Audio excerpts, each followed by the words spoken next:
తాకట్టులో ఉన్న బంగారాన్ని విడిపించి ఆ రోజున్న మార్కెట్ ధర కట్టి మిగిలిన డబ్బును మీకు అందిస్తుంది కొమ్మూరి గోల్డ్. నమస్తే సార్. నమస్తే. సార్, మలబద్ధకానికి ఓ మంచి హోమ్ మేడ్ రెమెడీ అంటే ఏం చెప్తారు సార్? కన్నతల్లిలా కాపాడేటువంటి కరక్కాయ చూర్ణంతో మలబద్ధక సమస్య నుంచి బయటపడవచ్చు. చిన్నపిల్లల నుంచి పెద్దవాళ్ళకు అందరికీ ఉపయోగపడేటువంటి ఫార్ములా చెప్తాను చూడండి. కరక్కాయ పెచ్చర యొక్క చూర్ణం ఒక 100 గ్రాములు తీసుకోవాలి. మార్కెట్లో కరక్కాయలు దొరుకుతాయి, కరక్కాయ పెచ్చులు దొరుకుతాయి. కాబట్టి కరక్కాయ పెచ్చులు తెచ్చుకొని మిక్సీలో వేసేసి పౌడర్ చేసుకొని వాడుకోవచ్చు. కరక్కాయలు తెచ్చుకొని కూడా దంచేసేసి లోపల విత్తనాలు తీసేసి పెచ్చులను 2 రోజులు కొంచెం ఎండించేసేసి కాస్త వేయించేసి కూడా పౌడర్ తయారు చేసుకోవచ్చు. ఇలా వీలైతే అలాగా. లేదు మార్కెట్లో కరక్కాయ పెచ్చులు మంచిది దొరికేట్లయితే, ప్రామాణిక కంపెనీ వాళ్ళు తయారు చేసినది దొరికేట్లయితే విచారించి అది కూడా తీసుకొని వాడుకోవచ్చు. ఇప్పుడు దొరుకుతుంది కాబట్టి కొంచెం కనుక్కుంటే తెచ్చుకోవచ్చు అండి, అది కూడా ప్రాబ్లం ఉండదు. 100 గ్రామ్స్ కరక్కాయల పొడి. రెండవది సునాముఖి. మనం అనేక కార్యక్రమాల్లో కూడా దీని గురించి చెప్పుకున్నాం. పూర్వకాలంలో పెద్దలందరూ కూడా మరి మోషన్ సరిగ్గా రాలేదంటే ఇంకా సునామీకి గుర్తు చేసుకుంటారు. ఒక 30 సంవత్సరాల ముందు మనం ఆలోచన చేస్తే ఆ పేరు తెలియని వాళ్ళు లేరనమాట. అంటే మలబద్ధక సమస్యను తగ్గించడంలో అగ్రస్థానం దానికి ఉంది. ఆ సునామీకి మనకు ఎండించినటువంటిది మార్కెట్లో దొరుకుతుంది, పౌడర్ కూడా మనకు మార్కెట్లో దొరుకుతుంది. నేను ఇచ్చే సలహా ఏమంటే వీలైనంత వరకు ఆ ఆకు తెచ్చుకొని మిక్సీలో వేసుకొని వాడుకుంటే బాగుంటుంది నా సలహా. ఎందుకంటే ఈ ఆకు చాలా సున్నితంగా ఉంటుంది కాబట్టి పౌడర్ తయారు చేసిన తర్వాత ఎక్కువ రోజులు నిల్వ ఉండే కొద్దీ దాని పవర్ తగ్గిపోతుంది, అనుకున్నంత రిజల్ట్స్ రావు.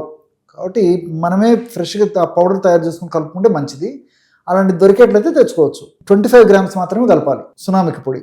ఒక 25 గ్రామ్స్ సైంధవ లవణం పొడి, రాక్ సాల్ట్. ఇది గడ్డలు మనకు దొరుకుతాయి, పొడి మనకు దొరుకుతుంది. అది 25 గ్రామ్స్. జస్ట్ ఈ 3 పదార్థాలు కలపడం వల్ల బ్రహ్మాండమైనటువంటి మోషన్ ఫ్రీగా ఎందుకు ఔషధం రెడీ అయిపోతుంది. దీన్ని రోజు రాత్రిపూట 1/2 టీ స్పూన్ పొడి 100 ml గది ఉష్ణోగ్రత ఉన్నటువంటి నీరు కానీ లేకపోతే వేడి నీళ్ళు కానీ అందులో కలిపేసేసి పడుకునేటప్పుడు రోజు ఒక ప్రమాణంగా సేవించాలి. ఈ విధంగా సేవించడం వల్ల ఉదయం పూట ఆ యొక్క ప్రేగుల సెన్సేషన్ ద్వారానే మనం మెలకు వచ్చేస్తుంది. సో టాయిలెట్కి పోయిన తర్వాత ఒక్కసారి మన దేహంలో తయారైన మల పదార్థంతో ఒక్కసారి బయటకు వెళ్ళిపోతుంది. ఎక్కువసార్లు రావడము, గందరగోళం ఉండి ఈ పరిస్థితులు జనరల్గా ఉండదన్నమాట. కాబట్టి ఈ పద్ధతిలో రోజు రాత్రిపూట ఒక డోసు వాడుకుంటే సరిపోతుంది.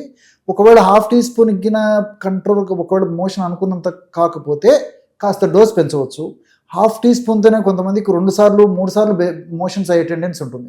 వాళ్ళు కాస్త డోస్ తగ్గించుకుంటే సరిపోతుంది. కాబట్టి 2-3 రోజులు వాడేసరికి వాళ్ళకి అర్థమవుతుంది ఏ డోస్ వాడితే మనకు కరెక్ట్గా రోజు ఒక్కసారి మోషన్ అవుతుంది చెప్పేసి. ఈ ప్రమాణము దాదాపు 15 సంవత్సరాలు 20 సంవత్సరాలు దాటినటువంటి వాళ్ళందరికీ ఉపయోగపడుతుంది. సో వయస్సు తక్కువ ఉన్నటువంటి వాళ్ళు, చిన్నపిల్లలు ఇలాంటి వాళ్ళకైతే 1/2 టీ స్పూన్ సరిపోతుంది. రోజు 1/2 టీ స్పూన్ పౌడర్ వాటర్లో కలిపిస్తుంటే సరిపోతుంది అనమాట. ఇంకా 5 సంవత్సరాల కంటే ఇంకా తక్కువ ఉన్నటువంటి పిల్లలు, అదేవిధంగా పసిపిల్లలు ఉంటారు, 6 నెలల పిల్లలు, సంవత్సరం పిల్లలు, వాళ్ళకు వయసును బట్టి ఇవ్వాలండి. ఉదాహరణకి 6 మాసాల పిల్లలు అనుకోండి, ఇదే పౌడర్ని ఒక 2 చిటికెలు ప్రమాణం, ఇట్లా ఒక చిటికెడు అంటే 2 వేళ్ళకు పట్టుకుంటే ఎంత వస్తుంది అంత, ఆ విధంగా 2 సార్లు ఎంత వస్తుందో అంత తీసుకొని ఇక చనుబాలతో కానీ మామూలు పాలల్లో కలిపి కానీ లేకపోతే తేనెతో కలిపి కానీ ఏదో ఒక పద్ధతిలో ఆ ఔషధాన్ని కలిపేసి జస్ట్ అంగుల్లో కంటించి ఇచ్చేస్తే అయిపోతుందండి. ఇక పిల్లలు మింగేసేసరికి అంత ఆరోగ్యవంతమైనటువంటి జీవితం వాళ్ళకు కలుగుతుంది అనమాట. అంటే ఈ జీర్ణ వ్యవస్థ సంబంధించిన ఎలాంటి సమస్యలు రావు. మరీ ముఖ్యంగా ఈ ఔషధం వాడుకోవడం వల్ల ఏమైతుందంటే ఈ యొక్క కరక్కాయ, నేను ఎంతమంది చెప్పాను కన్నతల్లిలా కాపాడుతుందని చెప్పేసి, పిల్లల్ని అంత బాగా సంరక్షిస్తుంటుంది. మనం మోషన్కు వాడినప్పటికీ ఈ యొక్క ఔషధ ప్రభావం చేత చిన్నపిల్లలకి దగ్గు, జలుబు, తర్వాత ఈ ఉబ్బస మాదిరి రావడము, ముక్కుల నుంచి నీళ్లు కారడము చాలా సఫర్ అవుతుంటారండి. శ్లేష్మ దోషాలతో అవస్థ పడుతుంటారు.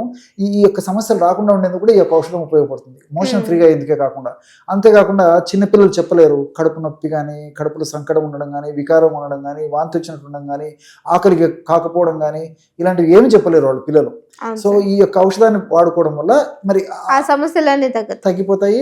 మంచిగా ఆకలి అవుతుంది, ఆహారం బాగా తీసుకుంటారు, లేకపోతే తల్లిపాలు బాగా తీసుకుంటారు, ఆరోగ్యం ఇదవుతుంది, చక్కటి వాళ్ళ యొక్క జీవితము మంచిగా ఇదవుతుందండి, పెరుగుదల బాగుంటుంది.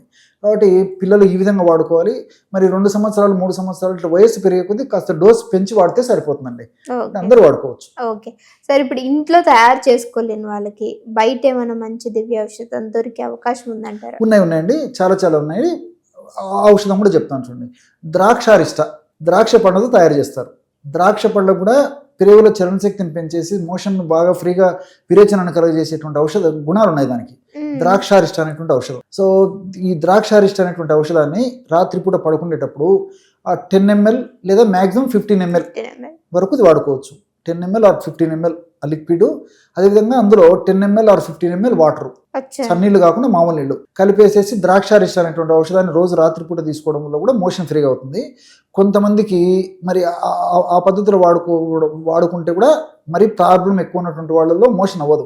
అలాంటి వాళ్ళు ఏం చేయాలంటే దీనికి తోడు అవిపత్తికర చూర్ణం టాబ్లెట్స్ అని చెప్పేసి దొరుకుతాయి. అవిపత్తికర చూర్ణం టాబ్లెట్స్ రూపంలో దొరుకుతాయి. ఒకటి కానీ రెండు కానీ టాబ్లెట్స్ మింగేసేసి ఈ ద్రాక్షారిష్ట తాగాలి. మామూలు నీళ్ళ బదులు ద్రాక్షారిష్టలో నీళ్లు ద్రాక్షారిష్ట కలిపినటువంటి లిక్విడ్ ఏదైతే ఉందో అది తాగాలండి. సో అవిపత్తికర చూర్ణం 1 లేదా 2 టాబ్లెట్స్ మింగేసి ఈ లిక్విడ్ తాగడం వల్ల కూడా ప్రేవుల చలనం కలిగేసేసి ఉదయం పూట అవే నిద్రలేపుతుంది. ఆ మెడిసిన్ థైరాయిడ్కి వెళ్తాడు, ఫ్రీగా మోషన్ అయిపోతుంది. ఓకే. సో మోషన్ ఎవరికైతే మలబద్ధకం ఉందో వాళ్ళకి చక్కటి ఔషధం ఇది. సో వీలైతే ట్రై చేయండి. Thank you sir. నమస్తే.